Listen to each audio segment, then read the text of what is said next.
श्रावण शुद्ध पंचमी म्हणजेच नागपंचमी. आता नागपंचमीच्या बाबतीत ना बऱ्याच पौराणिक कथा आहे. आपण वेगवेगळ्या कथा ऐकल्या असतील, कहाण्या ऐकल्या असतील. त्यातलीच एक अशी कथा आहे की एक बंगालमध्ये मणिपूर नावाचं एक गाव होतं. तर तिकडे ना एक गृहस्थ, त्याची शेती होती. त्या शेतामध्ये तो नांगरणी करत होता. नांगरणी करत असताना जो नांगराचा फाळ असतो तो एका नागिणीच्या पिल्लांना लागला. तिकडे नागिणीची पिल्लं होती.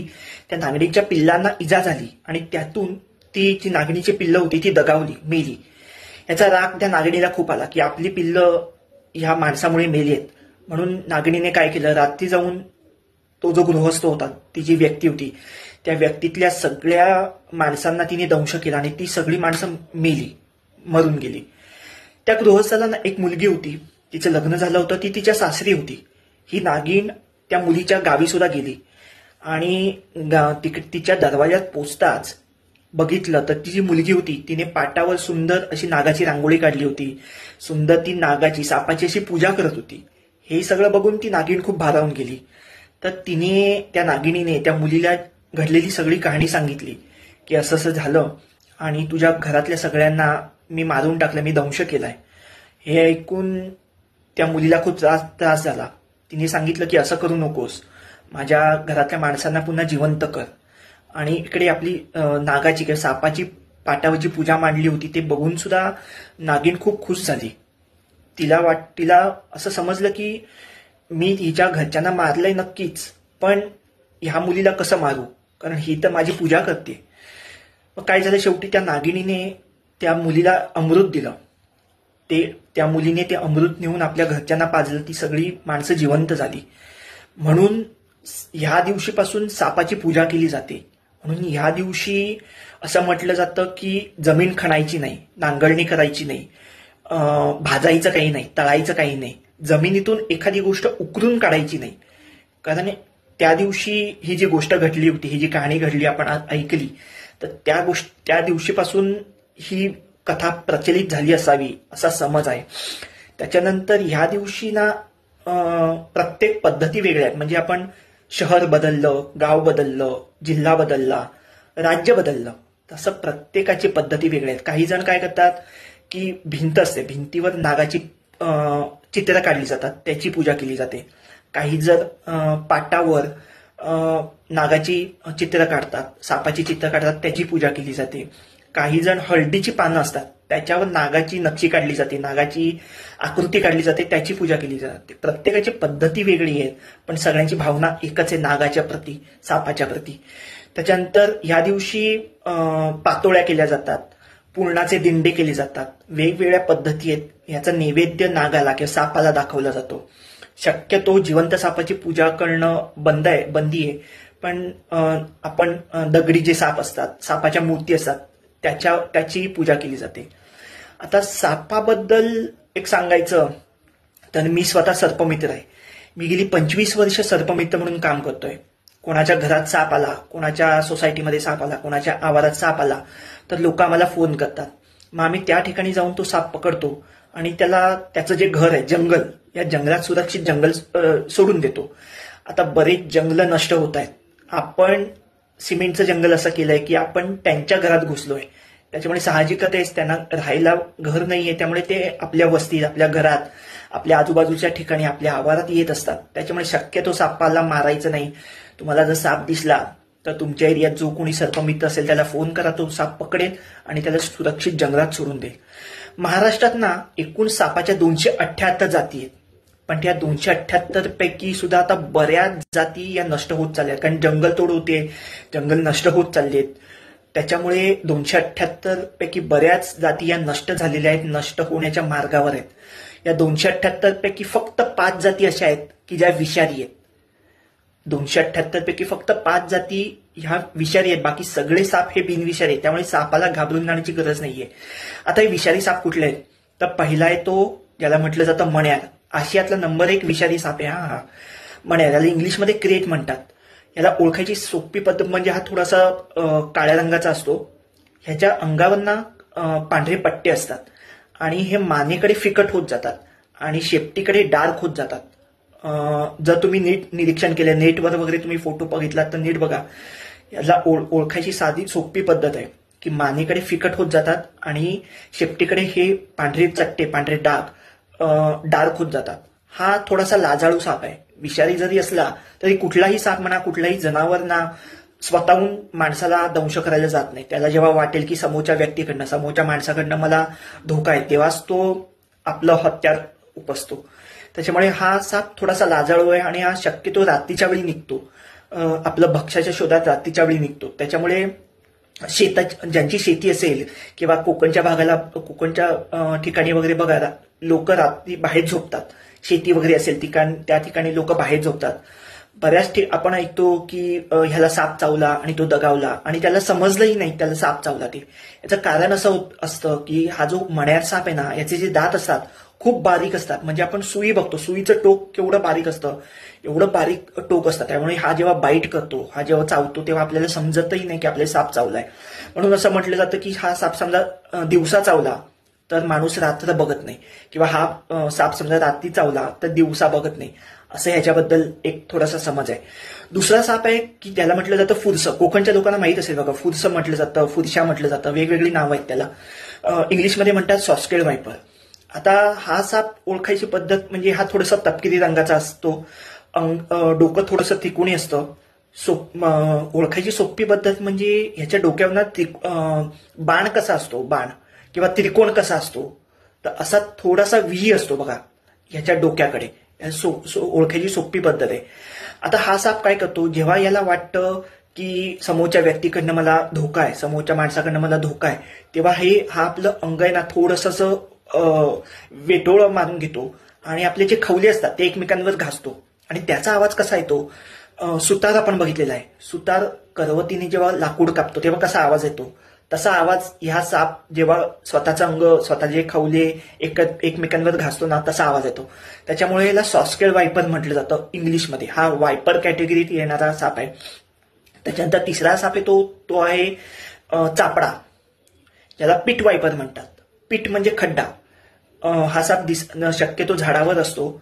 हा दिसायला हिरवा साप असतो, जाडा असतो थोडासा, पोटाकडचा भाग ना पिवळा असतो ह्याचा. पीठ म्हणजे खड्डा मी सांगितलं. ह्याचे जे डोळे असतात, डोळ्याच्या थोडंसं खाली ना दोन याला खड्डे असतात. ह्याने जवळ येणारं भक्ष्य, उंदीर, बेडूक ह्याचं जे भक्ष्य आहे तो हा बरोबर ओळखतो आणि त्याप्रमाणे तो त्याची शिकार करत असतो. हा सुद्धा वायपर कॅटेगरीतला साप आहे. याला पीठ वायपर किंवा याला मराठीमध्ये चापडा म्हटलं जातं. त्याच्यानंतर चौथा साप येतो ना, त्याला म्हटलं जातं घोणस. प्रत्येक जण ओळखत असेल, ज्याला काही भागात कांबळ्या म्हणून ओळखतात बघा. याला ओळखायची एक साधी सोपी पद्धत अशी आहे की त्याची जी अंग आहे, त्याचा बॉडी आहे, तो थोडंसं जाड असतो. आणि रुद्राक्ष आपण सगळ्यांनी बघितलंय बघा, रुद्राक्षाची माळ कशी असते किंवा रेल्वे गाड्याचे डबे कसे असतात, तशी एकाच्या पाठवतो, एकाच्या मागून एक, एकाच्या मागून एक असे रेल्वेचे डबे किंवा रुद्राक्षाची माळ कशी असते, तसं डिझाईन या सापाच्या अंगावर असतं. हा वायपर कॅटेगरीतला साप आहे. ह्याला इंग्लिशमध्ये रसल वायपर म्हणतात. हा शिट्टी मारतो. शिट्टी मारतो म्हणजे कसं करतो की मी म्हटलं तसं हा स्वतःहून कधीच तुम्हाला त्रास द्यायला जात नाही. हा जिकडे असेल आणि तुम्ही समजा जाताय कुठे, तर हा तुम्हाला अलर्ट करत असतो की मी इकडे आहे, येऊ नका. तो कसा अलर्ट करतो,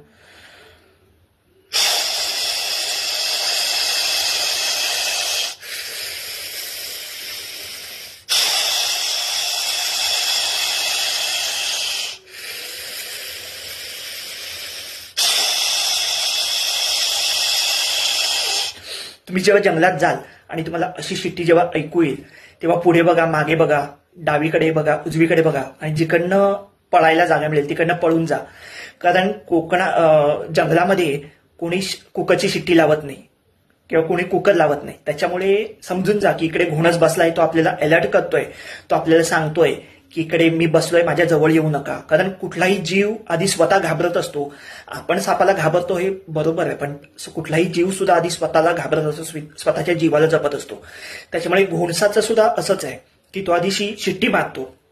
कुठेही तुम्ही नेटवर सुद्धा व्हिडिओ बघू शकाल की घोणसाला ओळखायचं कसं, किंवा त्याच्या जवळ गेलो, किंवा आपण जेव्हा जंगलात फिरायला जातो, आता ट्रेकला बरेच जण जातात, तर ट्रेकिंगला सुद्धा तुम्हाला समजा अशी शिट्टी ऐकवली तर थोडंसं अलर्ट व्हा की इकडे घोणा साप विषारी कुठेतरी आहे, तर त्याच्यापासून आपण लांब गेलेलाच बरं.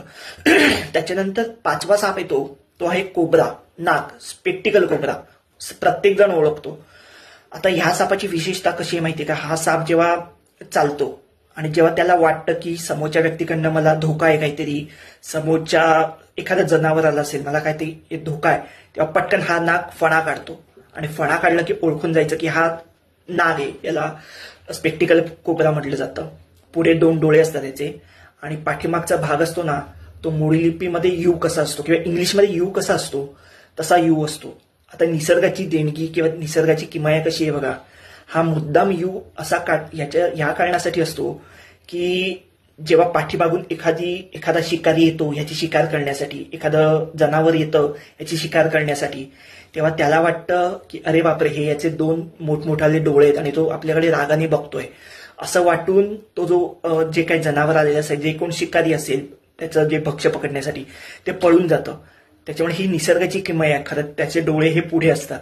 त्याच्यामुळे नागाची ओळखण्याची सोपी पद्धत आहे आणि प्रत्येक जण ओळखतात. फणा काढलात म्हणजे समजून जायचं की हा नाग आहे म्हणून. दुसरी गोष्ट एक महत्वाची अशी आहे की नागपंचमीच्या दिवशी ना बरेच गारुडी असतात, टोपलीमध्ये साप घेऊन येतात बघा.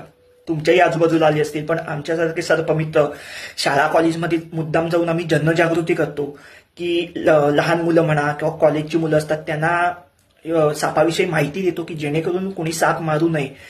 त्याच्यामुळे आमच्या जनजागृतीमुळे बरेच जण आता अलर्ट झालेत. जे असे गारुडी येतात त्यांना कोणी थारा देत नाही, पण तरी पण लपून छपून हे गारुडी येतात, टोपलीमधून साप घेऊन येतात बघा. यांची एक कथा अशी आहे की नागपंचमी येते, नागपंचमीच्या आधी 1-2 महिने हे लोक जाऊन जंगलामध्ये म्हणा शेतामध्ये जाऊन साप पकडतात. त्याला टोपली बंद ठेवलेलं असतं 2 महिने. त्याचं काय करतात, जो नाग असतो त्या नागाचे जे विषारी दात असतात ते पाडून टाकतात, सळई गरम करतात, त्या सळईने सापाची विषाची पिशवी असते तोंडामध्ये ती जाळून टाकतात, सुई दोऱ्याने नागाचं तोंड शिवून टाकतात. आता ह्यातच तो साप अर्धमेलेला झालेला असतो. आता या सापाला टोपलीमध्ये बंद केलेला असतो 2 महिने. नागपंचमीच्या दिवशी तुम्हाला तुमच्यापुढे तो नाग घेऊन येतात की भाई साहब 2 रुपये दे दो, साप को दूध पिलाओ. अजिबात दूध पाजायचं नाही. दूध हे सापाचं अन्न नाहीये. डोक्यात थोडंसं लक्षात ठेवा की आपण बऱ्याच ठिकाणी वाचले, पौराणिक कथा पण आहेत, पण मी स्वतः सर्पमित्र असल्यामुळे मी तुम्हाला अनुभव सांगतो. साप दूध कधीच पित नाही. दूध हे सापाचं अन्न नाहीये. दूध अजिबात त्याला पाजू नका. आता नागपंचमीच्या दिवशी हा जो साप तुमच्या समोर येतो, मंदिरात म्हणा तुम्ही बऱ्याच ठिकाणी बघता, हा जो साप तुमच्या समोर येतो याला खूप तहान लागलेली असते, खूप भूक लागलेली असते, कारण 2 महिन्याला उपाशी ठेवलेलं असतं. मग दूध काय, तुम्ही अगदी त्याला पेप्सी दिलं, स्प्राईट दिलं तरी तो पिणार आहे बिचारा, कारण त्याला तहान लागलेली असतो, तो पाणी समजून पिणार आहे. पण दूध प्यायल्यानंतर नागपंचमीच्या दुसऱ्या दिवशी अगदी हजारोच्या संख्येत साप मेलेले असतात. आणि मी तुम्हाला अगदी अनुभवावरून सांगतोय की शक्यतो काय तुम्ही सापाला दूध पाजूच नका, कारण दूध हे सापाचं अन्न नाहीये, त्याला पचत नाही, त्याला ते डायजेस्ट होत नाही आणि उलट्या होऊन शरीर प्रकृती बिघडून असे नागपंचमीच्या दुसऱ्या दिवशी बरेच साप असे मृत्युमुखी पडतात, कारण लोकांना ह्याबद्दल माहिती नाहीये आणि लोक दूध पाजतात. त्याच्यामुळे जर तुम्हाला असं कुठे आढळलं, जर तुम्हाला तुमच्या घराच्या शेजारी किंवा मंदिरात कुठे असा टोपलीत घेऊन साप दिसला तर त्याला सांगायचं जिकडून साप पकडून आणलाय तिकडे त्याला सोडून दे, नाहीतर मी आता पोलिसांना बोलवतो, अशी सरळ धमकी द्यायची त्याला, कारण या सापाचे खूप वाट लावतात लोक. त्यामुळे सांगायचा उद्देश असाच आहे. सांगायला गेलं तर सापाच्याबद्दल बऱ्याच गोष्टी आहेत, पण थोडक्यात एवढंच सांगतो की तुमच्या आजूबाजूला कुठे साप दिसला, तुमच्या घरात साप आला, एरियामध्ये साप आला, तर त्याला न मारता तुमच्या एरियामध्ये जो कोण सर्पमित्र असेल त्याला फोन करा, तो साप पकडेल आणि येऊन सोडून देईल.